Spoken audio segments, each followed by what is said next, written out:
Thank you. Good morning, and thank you to the organizers for giving me this opportunity to come back again to Mexico. So the topic of my talk this morning is the microbiota, and this is obviously an area that is now of great interest. So my job is to separate the myths from the facts relating to this topic. Maybe I can just use this. Okay, here are some conflicts. All right. So the starting point for this discussion is to understand that the human body is not a single entity. We are really a complex ecosystem where we, the host, live in balance with a large number of viruses, fungi, and bacteria within and around us, and we maintain a harmonious symbiotic relationship. And the reason this is symbiotic is because it allows us a survival advantage, and we help the bacteria live, the bacteria and the fungi and the rest of the microbes help us live and be healthy. So let's explore this. If you think from an evolutionary point of view and see how the microbiome evolved, this is shown in this slide, where you start on the inner circle with the soil and work your way out to the humans. And without trying to read all the individual columns on the right, what you will see is that the red and the blue columns, as you come out, become the predominant columns. And that reflects the two major phyla within the human intestine. And these are the Firmicutes and the Bacteroides. And so that's a first starting point. Now, the second point is that when we are born, we have a relatively sterile gastrointestinal system, but within a very short period of a few weeks, we colonize our intestine. And so from birth, and we establish a core microbial phenotype that is unique for us, and that's linked to our genetics, what we're taking, etc., in our diet, and that remains with us through our life. The third point is that the entire intestine does not have the same microbial composition. As you move from the stomach, where you have predominantly lactobacilli and streptococci, and you move through the small intestine, you realize that the number of bacteria decrease and the diversity of the bacteria decrease. And one of the major functions of gastric acid actually is to modulate our gut bacterial content. We now know with the PPI story that PPIs are closely linked to bacterial overgrowth, C. diff, all kinds of other issues. So that relates to that. As you work your way down the intestine, as you get close to the ileum, the bacterial population starts increasing, and the moment you cross the ileocecal valve, there is a dramatic increase in the number of bacteria and a shift in the type of bacteria. Whereas in the small intestine, we have predominantly aerobic gram-negative bacteria. As we move into the large intestine, we start seeing anaerobes become the predominant species. So having made these descriptive points, the real point really, the teaching point that is it's not that the fact that there are different types of bacteria in different parts of our intestine, and then in one disease state versus another, you have a different distribution. But the point is, it's what the bacteria are doing. Because the bacteria, we don't have bacteria causing disease in the traditional sense of an infection, where the bacteria enters the body, induces an inflammatory response, and makes you sick. So it's really about what the bacteria are making, what the bacteria are doing. So let's explore that a little bit more. So here is another point. So the bacteria, if you actually look at what genes the bacteria have, and once again we walk our way from all the way from the whale through soil, through the mouse, all the way to humans. And now this way it's on the inside. What you actually start seeing, unlike what I showed you previously, all the circles look sort of similar. There are minor differences, but you will see the distribution of the red, the yellow, the green, the purple, the blue, all look fairly similar. And on the right-hand side, virtually all of these are related to metabolism. So the bacterial genome is disproportionately focused on metabolism, because metabolism is what drives the energy that you need. And for the bacteria to be able to adapt to its environment, to create the energy, to multiply, to maintain its population, and also to interact. And as we have evolved, we also need energy. Every process, whether it is talking the beautiful fibrogenic processes that Fabio just showed, to just simple stuff like epithelial cell turnover in the intestine, everything requires energy. No nutrition, no bacteria, no energy. So it's really important. So although there is variability in the bacterial classification, if you actually look at what the genes are doing, there's a remarkable similarity. This is shown here from another study, which also shows if you look at the top, you see tremendous variability in bacterial diversity. The color schemes are spiking up and down all over the map, all over the place. But if you look at the lower set, the different colors look relatively uniform as you go from the nose to the buccal mucosa, to the gums, to the tongue, to the stool. You'll find that even though our bacterial populations are quite different as you move from the mouth to the anus, what the bacteria are doing, their functionality is relatively stable. We also know that the bacteria can interact with what we are taking in. So this is a really nice study looking at breast milk versus infant formula feeding, very early changes that are imprinted on the microbiome for the rest of a person's life. Breast milk increases bifidobacteria, which promotes DNA methylation, actually tamps down many inflammatory gene expression in the gut, whereas infant formulas tend to promote histone acetylation, and which actually increase those same gene transcriptions. So even relatively short exposures, nutritional exposures, can have long-term effects on what the products and what the bacteria are doing, the populations that change, and which in turn can affect the biology of the gut, and indeed, actually even beyond the gut. Because this is another sort of a cartoon which shows that on the one hand you have the human genome, the other hand you have the gut microbiome. And microbial products can interact and cause both direct effects on the genes, affecting their transcription, as well as produce epigenetic changes, all of which can lead to changes in your susceptibility to inflammation and fibrosis and a variety of biological processes, even cancer, that are critically important in the context of chronic liver disease, certainly obesity and fatty liver disease. Obesity, as you know, is a chronic inflammatory condition, and NASH occurs in this context, and these changes in the gut microbiome are really important. So let's now, having talked in general about the microbiome and what it can do, let's sort of cone this talk down to the metabolic syndrome and obesity, and then we'll talk about NASH.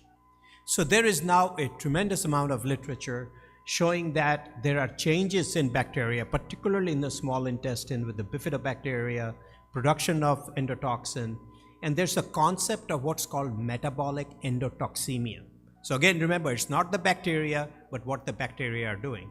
And there's low grades of endotoxemia, not high grades, the kind you see in septic shock or alcoholic hepatitis, but low grades of endotoxemia. And this metabolic endotoxemia activates the innate immune system, has significant effects on the metabolic pathways throughout the body, and has been linked in the liver to lipogenesis, inflammation, oxidative stress, insulin resistance, very similar in adipose tissue and striated muscle. So we're seeing similar systemic biology playing out throughout the body that is being driven through these core changes. In the context of fatty liver disease, which is what we as liver doctors are interested, Without again trying to make you read all the fine print, what I want you to focus is on the red slice in this pie. The yellow and the blue, remember, are the Firmicutes and the Bacteroides. But what you're seeing is an increase. As you get to obesity, you see there is an increase in that red part of the slice. At the top is normal, left is obese, right is NASH. And you see then in NASH, there's further incremental increase in that red slice. And those are proteobacteria. Those are gram-negative aerobic bacteria that you can actually identify in the stool. There's one study in children, this came from Buffalo, where they actually found that this increase in proteobacteria was associated with an increase in circulating alcohol levels. These are children, mind you.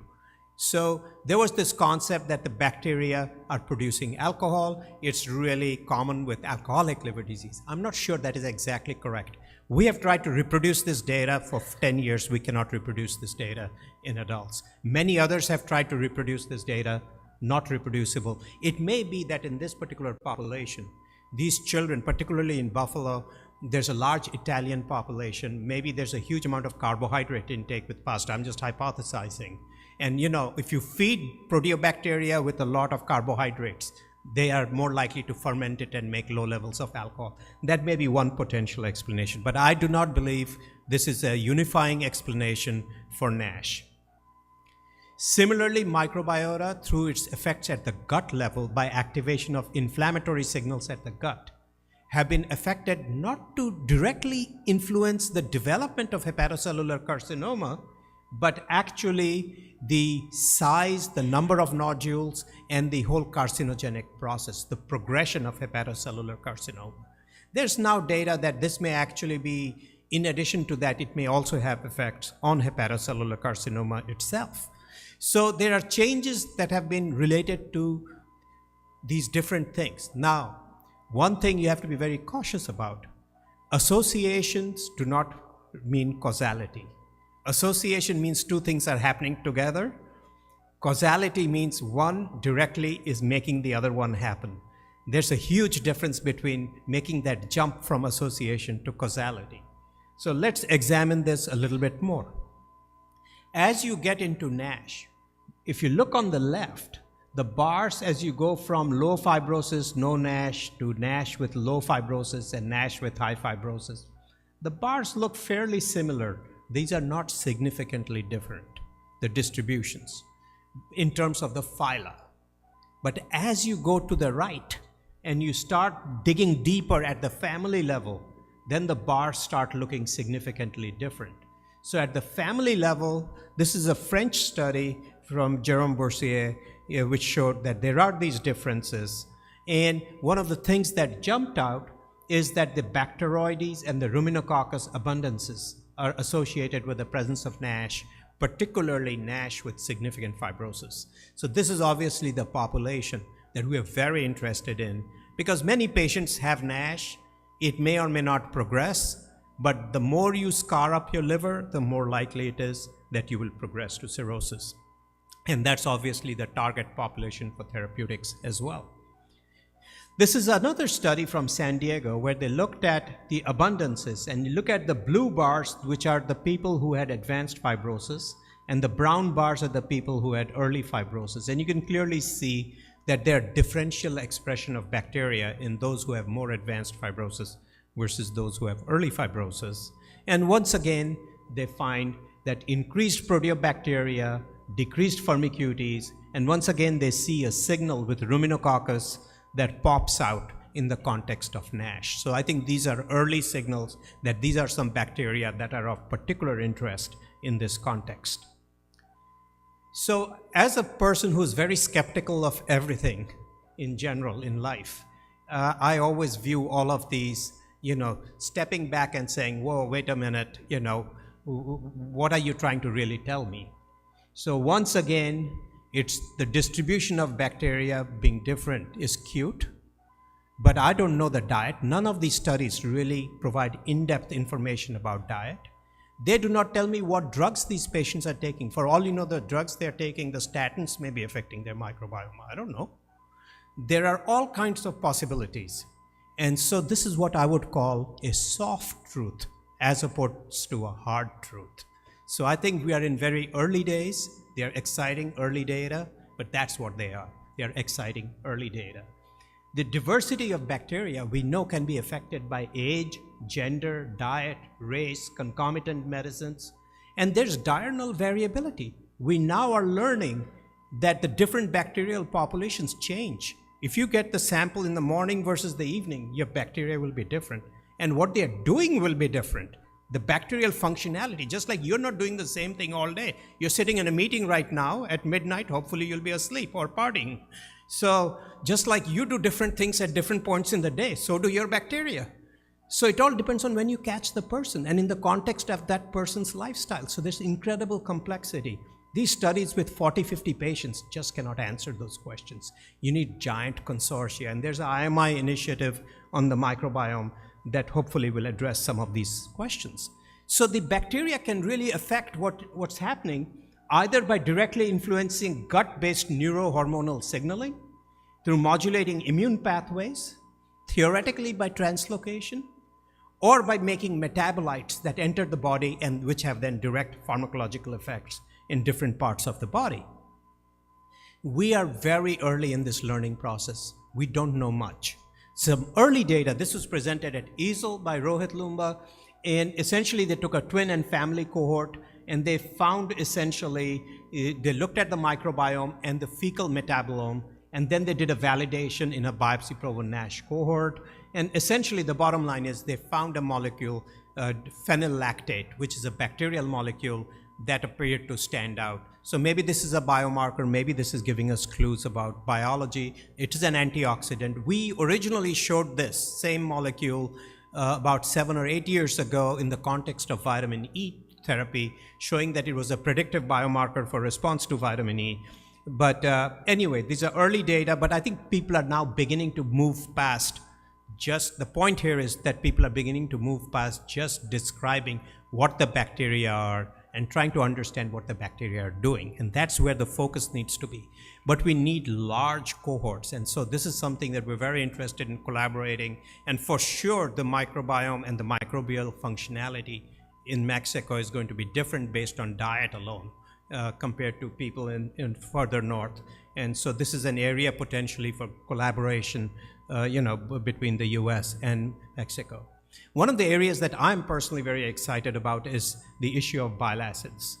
We were the first to show that FXR agonists can improve insulin resistance. We did the Flint trial, which set obeticholic acid, which now is very close to finish with the pivotal trial, which has spawned a huge number of FXR agonist trials, and essentially have shown that it affects many of the FXR, the bile acid pathways, affect many of the pathways that are very relevant for NASH.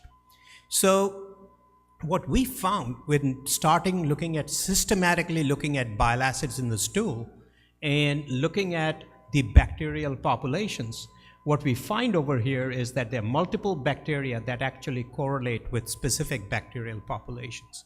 Now remember, bile acids are made from cholesterol in the liver. These are primary bile acids, taurocholic acid and chenodeoxycholic acid. These then come out into the intestine where they're modified by the bacteria. And these modified bacterial bile acids are called secondary bile acids, which then get absorbed. And secondary bile acids are actually very biologically active. Most of the effects on FXR, TGR5, all the bile acid receptors are really mediated through secondary bile acids. And what we find over here is that when you look at we have two cohorts. We have a training cohort and a validation cohort. We start seeing systematic differences in between, and this is what's called a variable importance projection slide, and essentially you're looking at the accuracy, and you can see there are several bile acids that pop out that separate those with NASH versus those who do not have NASH. Now we've fully published this, and what we find over here is that as you develop NASH, the primary bile acids, the ones that are made in the liver, they are increased and the secondary bile acids are decreased. So that's one. And the secondary bile acids, remember, are the ones that actually enhance FXR effects and TGR5. And so that's really a rationale. When you give pharmacologic doses of FXR, you can overcome this deficiency. And the second is that there are two pathways for bile acids in the liver. One is the primary cytosolic pathway, the other is the mitochondrial pathway. The cytosolic pathway is the one which has less insulin and metabolic effects, and you see a shift in that direction as well. We've now extended that all the way to cirrhosis, all the way through decompensate, and this is all in NASH, by the way, not a mix of different etiologies. And what you see over, we presented this at EASL this year, and what we show over here is that the primary bile acids are increased, and you get progressive decrease in secondary bile acids. Now, there is an investigator called Philip Heilemann who has now shown very beautifully that the secondary bile acids actually modulate the function of bacteria. And these bacteria normally make antibiotics. One thing is that many of the antibiotics that we use in clinical practice were originally derived from bacteria or fungi. Well, these microbes produce antibiotics to modulate each other's populations. So they control, in a very complex population with multiple groups, they control each other's population by making antibiotics. We've leveraged this for infectious diseases, but the secondary bile acids modulate bacterial antibiotic production. So when you lose your secondary bile acids, you get bacterial overgrowth. Thus, in NASH, obesity, irritable bowel, all of this bacterial overgrowth you're seeing is linked to this decrease in secondary bile acids. And when you get to cirrhosis, you get a big decrease in secondary bile acids. And that actually directly relates to the bacterial overgrowth in cirrhosis and decompensated cirrhosis, bacterial translocation. So the whole story is beginning to emerge now, and hopefully in the next year or two, a lot of this will come out in final form so that we can actually tell a full story. And you can again see that when you compare NASH versus control, fatty liver versus control, or NASH versus fatty liver, you can start seeing differential changes in these bile acid profiles, and there are clearly differences, particularly in biologically active bile acids. When you go forward over here, this is similar data from the validation cohort, essentially confirming what we've already published. This is all actually in the paper in hepatology. And what we show over here is that as you start seeing increases in bacteroides, you see an increase in cholate. And similarly, as your cholate increases, the firmicutes decrease. So the bile acids are modifying the bacteria are manipulating the bile acids, which then have both local and systemic effects. And so this whole bile acid story is, I think, beginning to unravel, but we need more data. A lot of this is, again, once more, word of caution, a lot of this is very early data. It needs to be rigorously confirmed with larger, more additional studies and validated. So to summarize what we've learned about the bile acid metabolome and microbiome crosstalk is that the fecal glycodeoxy is significantly higher in multiple cohorts of NASH, independent cohorts of NASH. We see an increase in fecal taurolithocholate and fecal litho and deoxycholate, whereas in patients with fatty liver, we actually see a decrease in these. So to bring it all together, to summarize where we are with the microbiome, we know that there are changes in the distribution of the different microbes in the intestine. And that's called dysbiosis, and that's at the very top. This dysbiosis leads to changes in what the bacteria produce. So you have short-chain fatty acids on the left, then you have endotoxin in the middle, we even have ethanol in the mix, which we talked about, and then there's a whole slew of other metabolites such as choline, trimethylamines, TMAOs, etc. These can act on receptors in the intestine. We know short-chain fatty acids act on G protein-coupled receptors. They can act on ileal intestinal epithelial cells, and then the endotoxin, of course, activate TLR receptors and induce inflammation. Ethanol can affect gut permeability and increase the exposure to endotoxin. And then, of course, decreased choline and increased TMAs are supposed to be linked to decreased VLDL excretion from the liver, so it promotes fatty liver disease. In the portal system, we know that the short-chain fatty acids actually also affect various hormones such as peptide YY and GLP-1, and bile acids play a big role in actually driving GLP-1 release from the intestine. And then these, of course, converge on the liver to produce metabolic effects, inflammatory effects, pro-fibrogenic effects. Together, they are hitting all of the major pathogenic buckets that Dr. Mara and others showed earlier today in terms of altered insulin resistance, lipid metabolism, development of steatosis, inflammation, fibrosis, and driving the development of fatty liver disease. The issue is we now need to get more granular data. We need to get more clarity on exactly what bacterial populations, or maybe bacterial populations are not important. We need to focus more on bacterial functionality. So those are the type of things and how they're doing it and how we modify it to test hypothesis. So this is an evolving field. Things are changing very rapidly.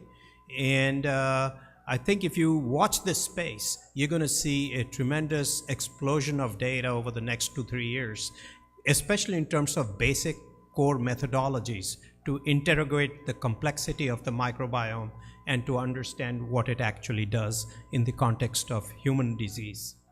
So I will finish over here with just a few points that there is, of course, this human microbiome project, but there are now large consortia being set up in Europe and the US to really interrogate this, because these small studies with 30, 40 patients in each arm or 50 patients really cannot capture the full complexity and understand all the confounding that can occur. So we know there are 100 trillion microbes. They far exceed the number of cells in our body. It's a very complex environment, and it's needed for health. You can't just blast them with antibiotics and just make them all go away. So just to give you an example that to me resonates a lot in the context of as a hepatologist is our idea that we can put antibiotics in the intestine and prevent any infection. There are more bacteria in there than there are cells in our body. Do you really think with an antibiotic you're going to get rid of all of them and keep them from getting in if they really want to? So the focus should be on the gut barrier, not on the bacteria, but that's just an aside. So remember, early days, very complex process. We need to learn what the bacteria are doing, and just describing the distribution of bacteria is not sufficient. Thank you for your attention.